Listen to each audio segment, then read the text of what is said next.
Hi everyone, welcome back. You are watching the beginner series of transfer pricing. I am Vaishaka Bhat, a practicing CA with specific focus on international tax and transfer pricing. If this is your first time here, please watch the video on Module 1 before you proceed with this video. Today, we have Module 2 here, which deals in detail on associated enterprises. As we saw in the earlier module, there are four main ingredients to evaluate applicability of provisions of TP. Firstly, there should be two or more enterprises, and such enterprises should qualify as associated enterprises. The enterprises should enter into a transaction, and such transaction should qualify as an international transaction. In today's module, we will go through the first two ingredients, that is, what is an enterprise and when do they qualify as an associated enterprise. Enterprise is defined as a person, including a permanent establishment of such person, who is or has been or is proposed to engage in any activity. So, he can either be undertaking the activity right now or has been engaged in certain activity in the past or is proposed to be undertaking an activity in future. We are told that the activity shall relate to production, storage, supply, distribution, acquisition, or control of articles or goods, or business or commercial rights such as know-how, patents, copyrights, etc. Intellectual property such as data, documentation, drawings, patents, invention, etc. The activity could also relate to the provision of services of any kind. It also includes carrying out any work in pursuance of a contract. An activity could also relate to investment or providing a loan.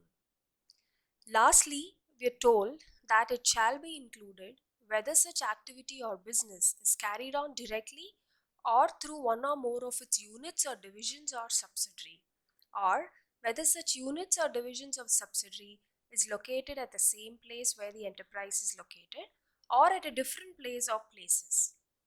So as we have seen above, the definition is very wide and far-reaching.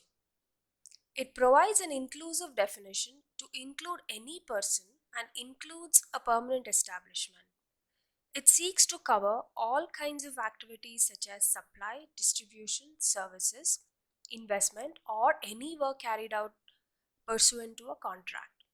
Such activity may be carried out indirectly by the person through other units or divisions or subsidiaries which are agnostic of the location. Moving on, we saw what qualifies as an enterprise. Now, let us look at what makes two enterprises associated within the definition provided in the Indian TP regulations. AE is defined under Section 92A. Section 92A is split into two parts, subsection 1 and subsection 2. Subsection 1 gives a broad definition. Subsection 2 lists down 13 specific instances where two enterprises could be deemed to be associated enterprises.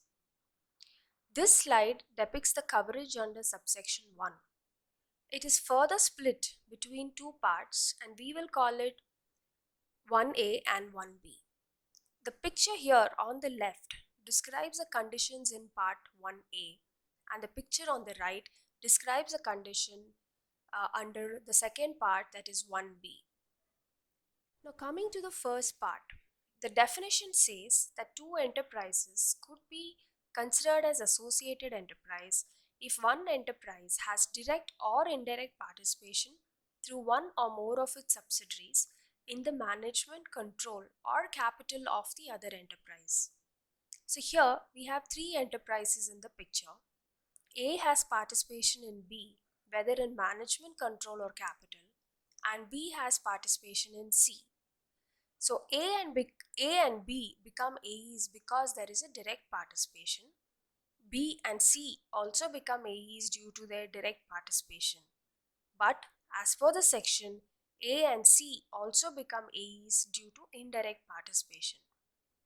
Moving to the picture on the right hand side, the definition provides that If one or more persons participate in the management, capital, or control of one enterprise, and the same persons participate in the management, capital, or control of another enterprise, both such enterprises will be considered as associated enterprises. We have a similar setup of A, B, and C here. In addition, A also has participation in D and D has participation in E. As seen in the earlier class, A, B, and C are all A's. By the same analogy, A, D, and E also qualify as AE. But because A participates in common control management or capital of B and D, that is directly, even B and D become AE. Further, A also participates in common control management or capital of C and E indirectly. Therefore, C and E also become associated enterprises. In fact, all of these entities become associated enterprises of one another. Hence, as we can see, it is a very broad definition. Any kind of participation in the management, control, or capital, directly or indirectly, through a common holding, can make two enterprises associated.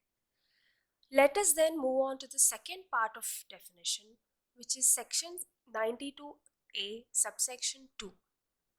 As discussed earlier, this provides 13 situations or scenarios where enterprises can become associated enterprises. Let's see what they are. The first situation is provided in section 92A2 subclause A. It says that one enterprise qualifies as an AE of another enterprise if it holds directly or indirectly shares carrying not less than 26% of the voting power in the other enterprise. So, emphasis here is that on the voting power. Subsection 1 provided for a wide requirement, that is participation in management, control, or capital, and these terms were not specifically defined.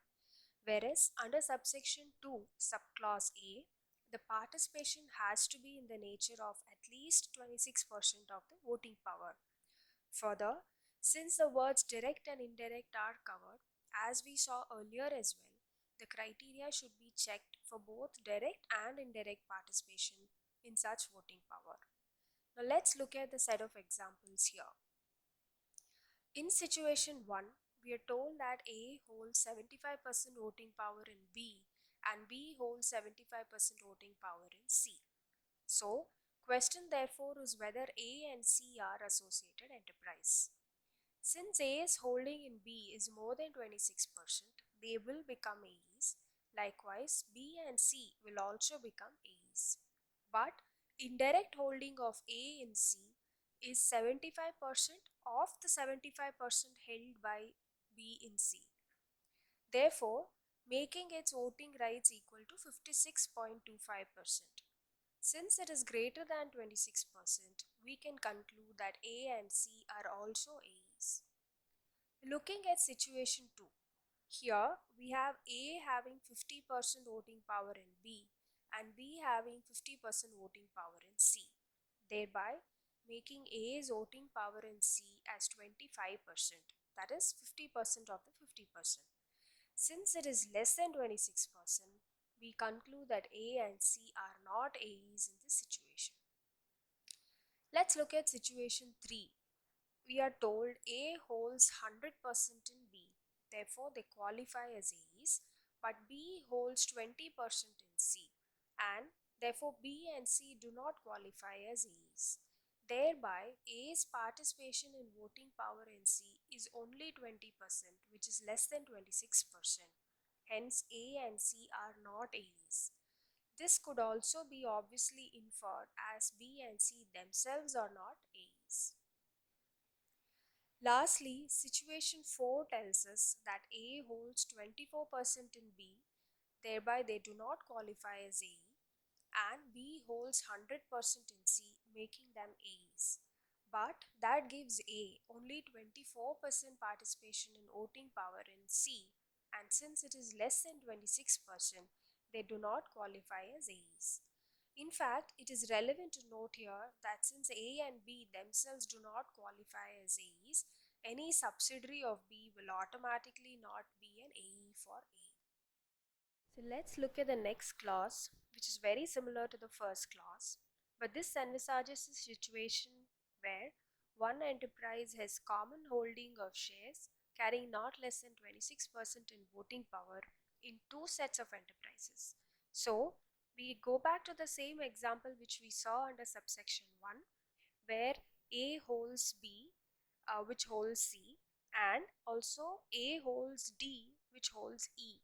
So we are interested to evaluate whether B and C are associated enterprises of D and E. So let's understand this with some examples again. In this example, we are assuming that A, B and C qualify as AEs of one another pursuant to the earlier example. We are given some incremental facts in terms of A's holding in D and E, thereby for us to evaluate whether D and E are associated enterprises of B and C.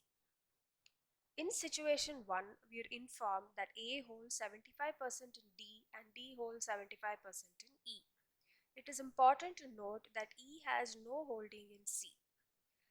Applying the same multiplication principle, A's holding in E becomes 56.25% because of 75% of 75%. Since A has a common participation in shares carrying voting power more than 26% in both B and C on one leg and D and E on the other leg, we conclude that B, C, D and E are all associated enterprises.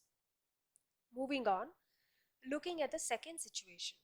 Here, we are told that A holds 50% in D and D holds 50% in E, but E does not hold anything in C. Doing the same mathematics, A's holding in E comes only to 25%. So because A's holding in D is more than 26%, A and D become associated enterprise, but A's holding in E is only 25%, therefore they do not become associated enterprise. Hence, looking at the common participation of A in C and D, C and D are associated enterprise, but since A does not have participation in E, C and E do not become associated enterprise. Let's look at situation 3, where A holds 100% in D, but D holds only 20% in E. So A's participation in E becomes only 20%. So we know here that A and D are A's, but A and E are not A's. Accordingly, B, C and D become A's and E do not become A's, AE of B and C. Let's look at situation 4. Similar example as earlier slide. A holds 24% in D, but D holds 100% in E, thereby making A's holding in E also 24%. Now, because both of A's holding in D and E are less than 26%, both D and E do not qualify as A's of A, and for the same reason, B and C also do not become associated enterprise of D and E. Moving to the third part. Here, we are told that loan advanced by one enterprise to the other enterprise, constituting not less than 51% of the book value of the total assets of the other enterprise, could make them associated enterprise. So this covers a situation where there is no shareholding at all, but merely an arrangement where one enterprise is giving loan to another enterprise, which is 51% or more of the book value of its total assets. Let's understand this with some examples. In situation 1, we are told that the total assets of C is about $10 million and it has borrowed a loan from B of about $6 million. Remember, there is no shareholding relationship between B and C here. Given that the loan is more than 51% of C's total assets, that is 6 million divided by 10 million, making it 60%, B and C will qualify as associated enterprises. Situation 2 tells us that the loan borrowed by C from B is only $2 million, which makes it about 20% of its total assets. Since it's not meeting the threshold, B and C are not AEs under the situation 2. Moving on to the next clause. Here, we are told that if one enterprise guarantees not less than 10% of the total borrowings of the other enterprise, they become AEs. Again, there is no shareholding relationship in this fact, but the law tells us that if certain threshold is met in respect of a guarantor-guarantee relationship, even then two enterprises could become associated enterprise. Some examples. Under situation 1 here, we are told that the total borrowings of B put together is $10 million, which consists of borrowings from banks, financial institutions, and individual money lenders. Out of the $10 million, A has extended guarantee to the banker for up to $3 million. Remember again that A has not provided any loan to B, but only guaranteed its borrowing from the bank. So that makes the guaranteed borrowing at 30%. Given that it is more than 10%, A and B become associated enterprises. Coming to the situation 2, we are told that the guarantee given by A to the banker on behalf of B is only $0.5 million out of its total borrowings of $10 million.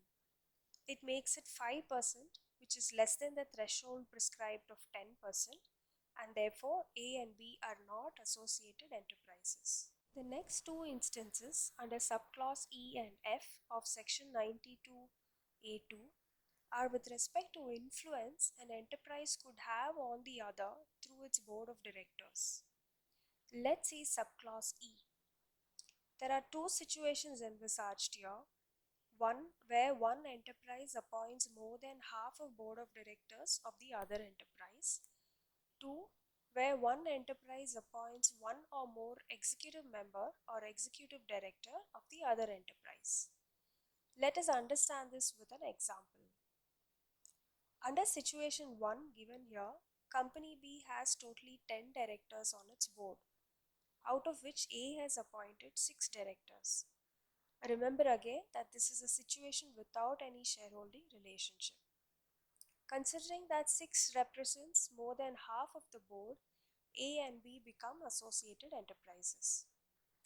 Under situation 2, B has appointed only 5 directors, which is equal to half.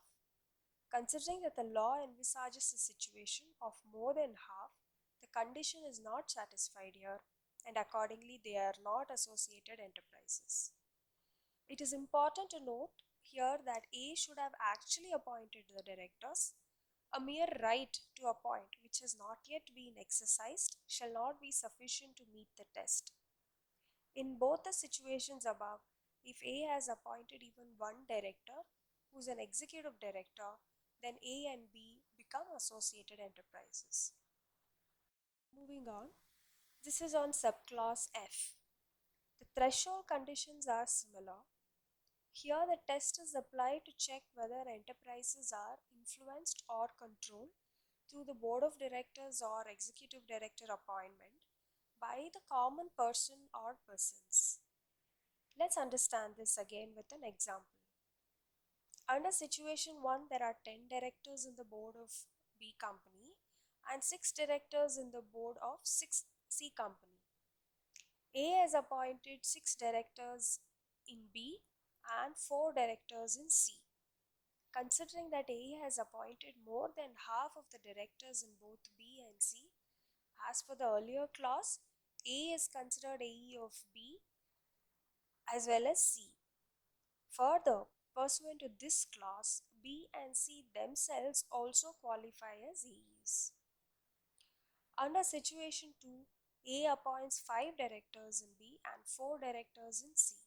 Since the condition of more than half is not satisfied with respect to B, B and C do not become A's.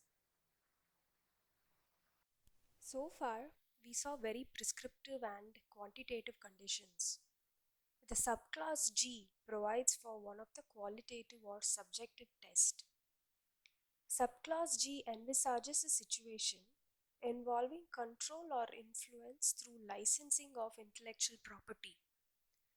This clause says that if one enterprise is engaged in manufacture or process of articles or goods or engaged in a business which is wholly dependent on another enterprise, the other enterprise which is the owner of certain intellectual property having exclusive rights, then such a relationship could constitute an associated enterprise. Dependence in this context being on the use of know how, patents, copyrights, trademark, licenses, franchises, or any other business or commercial rights of similar nature, or data, documentation, drawing, or specification relating to any patent, invention, model, design, secret formula, or process. In the example below, B is engaged in the business of manufacturing and selling product X under the brand name owned by A. Based is a broad definition of the intellectual property stated above. We could conclude that brand is certainly covered within either trademark or similar business or commercial rights. Then we have to check whether B is wholly dependent on A. While the law does not explicitly state 100%, based on certain judicial precedents, we may come to the view that wholly would in fact mean 100% or almost wholly, such as 99.99%. Having concluded so, the subjective evaluation required based on further fact finding is whether B cannot carry on its business at all without the brand of A. If the conclusion emerges that all of B's business and its value is only derived from the brand, then we can conclude that A and B are associated enterprises. However, if further factual analysis suggests that even in the absence of the brand, B could still carry on its business, albeit with diminished profitability, but would not nevertheless result in an entire closure of business, we may still be able to conclude that A and B are not associated enterprises. Let's now look at subclause H. This envisages a situation where one enterprise is dependent on the other for raw materials. It says where 90% or more of raw materials and consumables required for manufacture or processing of goods or articles carried out by one enterprise are supplied by the other enterprise or person specified by that other enterprise, and the prices and other conditions relating to the supply are influenced by such other enterprise. We can understand this better with a below example. Under situation 1, company B, which is a manufacturer, procures raw material of total value of $20 million. Value of raw materials procured from A is $10 million. Considering that the threshold of 90% is not met, A and B do not become AEs under this clause. However, it is important to check whether there is any connection between A and other vendors for B. That is, if the other vendor, say X, supplies balanced raw materials and say X is specified by A, then the condition may be said to be satisfied.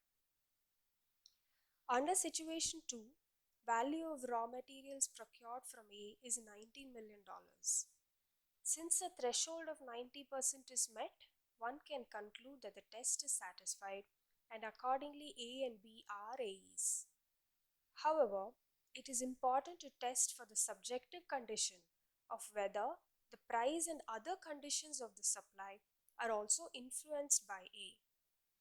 Where the purchase exceeds 90% in value, but it can still be proven by B that the price and other important conditions are agreed upon between the parties based on robust negotiation, one may still be able to argue that they are not associated enterprises. Moving on to subclause I. This envisages a situation where there is a supply under influenced condition. Similar to purchase of raw materials under the earlier clause, this clause deems a AE relationship if there is a supply by one enterprise to another enterprise or to a person specified by that other enterprise, and the prices and other conditions are influenced by such other enterprise. enterprise, that is the buyer entity. In the example below, B is engaged in manufacture and supply of some goods. Its supply to A is based on pricing and other conditions determined by A. Alternatively, B supplies to X, who happens to be a person specified by A, and the price and other conditions are determined by A. So this clause has a wide impact as it does not provide any condition on threshold like the earlier clause. Question may arise whether even a minimum quantity of sale could make them AEs. This does not have a simple answer, and a judgment call should be taken having regard to overall facts and circumstance of the case. Another strange aspect here is that the wording of the clause only relates to goods or articles that are manufactured or processed, and leading to a possible conclusion that provision of services under influenced condition would not be covered by this clause. We will now look at clause J. It says where one enterprise is controlled by an individual, the other enterprise is also controlled by such individual or his relative or jointly by such individual and relative of such individual. This covers a very specific scenario of any individual exercising control. To understand the coverage of this clause better, let's look at the picture here. We have two enterprises, A and B. Then we have the individual Mrs. X. There is also Mr. X. Based on the reading of the clause, the situation covered are as follows. Mrs. X controls both A and B. Then A and B become associated enterprises. Mrs. X controls A and Mr. X controls B. Mrs. X controls A and Mr. and Mrs. X jointly control B. Now what happens when Mr. and Mrs. X both jointly control A and B? Strangely, this situation is not squarely covered as it envisages the first enterprise being controlled by an individual. The qualification of control by a relative or joint control is only applicable to the other enterprise. Further, this clause does not provide a prescriptive condition on what constitutes control. Whether it is 20%, which is a threshold prescribed for determining substantial interest under the Income Tax Act, whether it should be 26%, which is a threshold under Clause A of Section 92A2, which we saw earlier, or whether it should be 51%, which is generally understood to in the context of control. While the meaning of control has to be understood contextually here, in general, applying a 51% threshold may be more appropriate. Moving on, this slide captures a clause K, L, and M. As for clause K, where one enterprise is controlled by a Hindu undivided family, the other enterprise is also controlled by a member of such HUF or by a relative of member of such HUF or jointly by such member and his relative.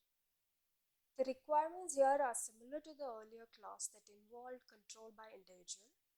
Here it envisages a situation of control by a HUF or its members or the relatives of the members. Clause L seeks to provide a threshold in the case of a firm, association of persons, and body of individuals. Where one enterprise is a firm, AOP, or a BOI, the other enterprise holds not less than 10% interest in such firm, AOP, or BOI. The clause A that we saw initially provided a threshold of 26% of voting power. While the definition of enterprise is wide enough to cover these forms of setup as well, the reference to voting power may not be relevant here. Accordingly, this clause provides for a different threshold of 10% of holding of interest in these entities.